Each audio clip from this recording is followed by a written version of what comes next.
दोस्तों आज के इस वीडियो में हम आपको इस्लाम और अल्लाह के प्यारे नबी हज़रत मोहम्मद सल्लल्लाहु अलैहि वसल्लम के बारे में कुछ ऐसी बातें बताने वाले हैं जिनको जानकर आप सभी का दिल खुश हो जाएगा। इसलिए दोस्तों आप इस वीडियो को आखिर तक ज़रूर देखें और अगर आपको हुजूर सल्लल्लाहु अलैहि वसल्लम से सच्ची मोहब्बत है तो आप इस वीडियो को दिल से लाइक करके अपने दोस्तों में शेयर भी कर दें। तो चलिए दोस्तों शुरू करते हैं। दोस्तों हज़रत मोहम्मद सल्लल्लाहु अलैहि वसल्लम उस इंसान का नाम है जिनके पैदा होने से पहले ही आपके वालिद का इंतकाल हो जाता है और आपकी वालिदा मोहतरमा उस वक्त इस दुनिया से रुखसत हो जाती है जब आपकी उम्र सिर्फ 6 साल होती है। उसके बाद आपकी परवरिश का जिम्मा आपके दादा संभालते हैं, मगर 2 साल के बाद वो भी आपको छोड़कर इस दुनिया से रुखसत हो जाते हैं और अपने पोते की परवरिश और देखभाल का जिम्मा अपने बेटे अबू तालिब को सौंप जाते हैं। 8 साल की उम्र में ही आप इस हाल में हैं कि ना मोहब्बत करने वाली और ना ही खैरो खबर रखने वाली माँ है, ना बुराइयों और परेशानियों से बचाने वाला बाप है। ऊपर से अरब का माहौल जो बुराइयों का गहवारा था, शराब और शबाब जिसकी रगों में बसता था। औरत तो जैसे कोई सामान थी जिसे जब चाहो इस्तेमाल कर लो और जी भर जाने पर फेंक दो। जिंदा बच्चियों को जमीन में गाड़ देना इज्जत का सबब समझा जाता था। बेटे माल के लिए सौतेली माओ से शादियां कर लेते थे। जुआ शान की अलामत थी, कत्ल और दुश्मनी जिंदगी का हिस्सा थी। इंसान को गुलाम बनाकर बेच दिया जाता था। समाज अमीर और गरीब की बुनियाद पर 2 तबकों में बटा हुआ था और गुलाम मर्द और औरत की कोई इज्जत नहीं थी। मालिक की गुलामी करना उनका धर्म था। एक अल्लाह को मानने के साथ साथ छोटे छोटे खुदाओं को मानने के तस्वुर ने उनको ऐसा गुमराह किया था कि वो हर एक दिन एक नया बुत बना लेते थे और 360 बुत काबा के अंदर पूजने के लिए रखे थे। ऐसे हालत में हज़रत मोहम्मद सल्लल्लाहु अलैहि वसल्लम को सिर्फ चाचा का ही सहारा था जो उनको बहुत चाहते थे। इस बुराई, तन्हाई और सही और गलत की तालीम न होने के बावजूद भी हज़रत मोहम्मद सल्लल्लाहु अलैहि वसल्लम इस हाल में अपनी ज़िंदगी के 40 साल गुजारते हैं कि लोग उनका नाम सादिक यानी कि सच बोलने वाला और अमीन यानी कि ईमानदार आदमी जो अमानत में खयानत नहीं करता है रख देते हैं। समाज की कोई भी बुराई हज़रत मोहम्मद सल्लल्लाहु अलैहि वसल्लम को छू नहीं पाती है।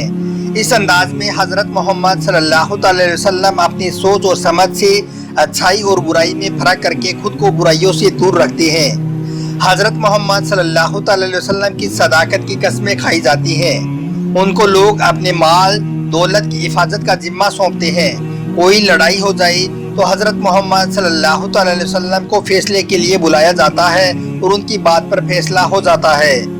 लेकिन हज़रत मोहम्मद सल्लल्लाहु अलैहि वसल्लम का दिल अंदर ही अंदर परेशान रहता है कि आखिर किस तरह से इस बुराई में डूबे हुए समाज को अच्छाई की राह पर लाया जाए, किस तरह से इनको बंदों और बुतों की गुलामी से निकालकर अल्लाह का गुलाम बनाया जाए।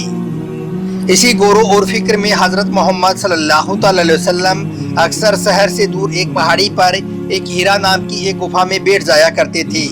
उसके बाद एक दिन एक फरिश्ते जिनका नाम हज़रत जिब्राइल अलैहिस्सलाम है, जिनका काम अल्लाह के पैगाम को पहुंचाना है, उन्होंने हज़रत मोहम्मद सल्लल्लाहु अलैहि वसल्लम से आकर कहा, पढ़ो अपने रब के नाम के साथ जिसने तुम्हें पैदा किया मनुष्य को जमे हुए खून के एक लोथड़े से।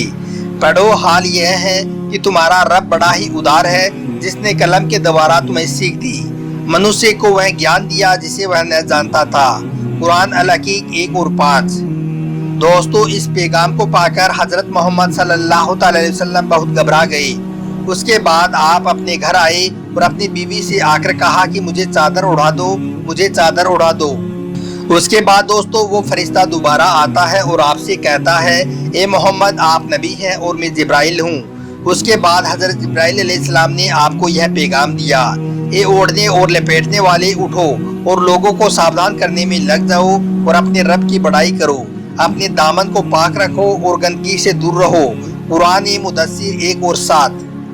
दोस्तों उसके बाद हज़रत मोहम्मद सल्लल्लाहु अलैहि वसल्लम लोगों के बीच इस पैगाम को देने लगे कि अल्लाह यानी कि ईश्वर एक है और मैं अल्लाह का नबी यानी कि इस दूत हूँ और इंसान को अपने कामों का जवाब एक दिन यानी कि फैसले के दिन अल्लाह को देना है। उसके बाद दोस्तों आप 3 साल तक आहिस्ता आहिस्ता लोगों को इस्लाम का पैगाम देते रहे, यहाँ तक कि कुछ लोग इस पैगाम को कबूल करके मुसलमान भी हो गए। اس کے بعد حضرت جبرائیل علیہ السلام یہ پیغام لے کر آئے کہ آپ اپنے قریبی رشتہ داروں کو اللہ کے عذاب سے ڈرائیں۔ قرآن 26 اور 214۔ اس حکم کے آنے کے بعد حضرت محمد صلی اللہ علیہ وسلم کھلے عام مکہ کے لوگوں کو اسلام کی دعوت دینی شروع کر دی تو آپ پر ہر طرف سے ظلم و ستم ہونے لگے اور مکہ کے سردار آپ کے دشمن بن بیٹھے، یہاں تک کہ آپ کو جان سے مارنے کی سازش رچی جانے لگی۔ یہ وہی لوگ تھے جو پہلے حضرت محمد صلی اللہ علیہ وسلم کو صادق اور امین کہتے تھے، مگر جب حضرت محمد صلی اللہ علیہ وسلم نے خود کو نبی ہونے کا دعویٰ کیا اور قرآن پیش کیا جو آپ پر نازل ہوئی تھی، انہوں نے اپنے باپ داداؤں سے چلے آ رہے طور طریقے کی محبت کی وجہ سے آپ کا پیغام ماننے کا انکار کرنے لگی اور آپ کی ہر طرح سے برائی کرنے لگی۔ جیسے جیسے لوگ اسلام کو قبول کرتے گئے، مکہ کے سردار کا ظلم و ستم آپ پر اور مسلمانوں پر بڑھتا گیا۔ کوئی آپ کو پاگل کہتا تو کوئی آپ کو جھوٹا کہنے لگا، تو کوئی آپ کو جادوگر کہتا تو کوئی آپ کی ہنسی اڑاتا۔ قرآن پاک جو آپ پر فرشتوں کے ذریعے سے نازل ہوئی تھی اس کا اپمان کرنا اور اس کو جھوٹ بتانے لگے، جھوٹے قصوں سے قرآن کا مقابلہ کرنا اور لوگوں تک قرآن سنانے کا موقع نہ دینے جیسے کام ہونے لگے۔ حضرت محمد صلی اللہ علیہ وسلم سے کہا جانے لگا کہ ایک دن آپ ہمارے بتوں کی پوجا کریں اور ایک دن ہم آپ کے رب کی عبادت کریں گے۔ دوستو، کچھ لوگ حضرت محمد صلی اللہ علیہ وسلم کے پیچھے لگے ہی رہتے تھے اور جب وہ کسی کو قرآن سناتے تو یہ لوگ شور شرابہ کرتے اور تالیاں بجاتے تھے۔ جب آپ نماز پڑھتے تو کبھی آپ پر بکری کی بچے دانی تو کبھی آپ پر اونٹ کی اوجڑی پھینکتی تھی۔ جب آپ چلتے تھے تو آپ پر کوڑا ڈالا جاتا تھا۔ اگر کوئی غلام یا غریب اسلام قبول کر لیتا تو اس پر اتنے کوڑے برسائے جاتے تھے کہ کوڑے مارنے والا بھی تھک جاتا تھا۔ تپتی دھوپ میں لٹا کر سینے پر بڑا سا پتھر رکھ دیا جاتا تھا۔ حالت یہ تھی کہ جان بچانی بھی مشکل تھی اسلام قبول کرنے کے بعد میں۔ دوستو، اتنے ظلم و ستم سہنے کے بعد بھی آپ لوگوں سے فرماتے تھے، اے لوگوں، میں کسی ایک قبیلے، خاندان یا پھر کسی ایک ملک کا بھلا نہیں چاہتا، بلکہ میں پوری دنیا والوں کے لیے امن اور رحمت کا پیغام لے کر آیا ہوں۔ مجھے اللہ نے آپ کی ہدایت کے لیے بھیجا ہے۔ آپ نے جیسا لوگوں کو فرمایا اس پر عمل کر کے بھی دکھایا۔ آپ کا مقصد تھا لوگوں کو صحیح راستے پر لانے کا تاکہ لوگ ایک ہی خدا کی عبادت کریں۔ آپ نے لوگوں میں سے ذات پات کی دیوار کو ختم فرما دیا، کالے اور گورے میں فرق کو مٹا دیا اور سب لوگوں کو ایک ہی لائن یعنی کہ اسلام کی لائن میں لا کر کھڑا کر دیا۔ آپ نے لوگوں سے فرمایا کہ حلال کمائی کے لیے کسی بھی کام کو چھوٹا نہ سمجھا جائے اور کسی بھی پیسے کی وجہ سے کسی کو بڑا نہ سمجھا جائے۔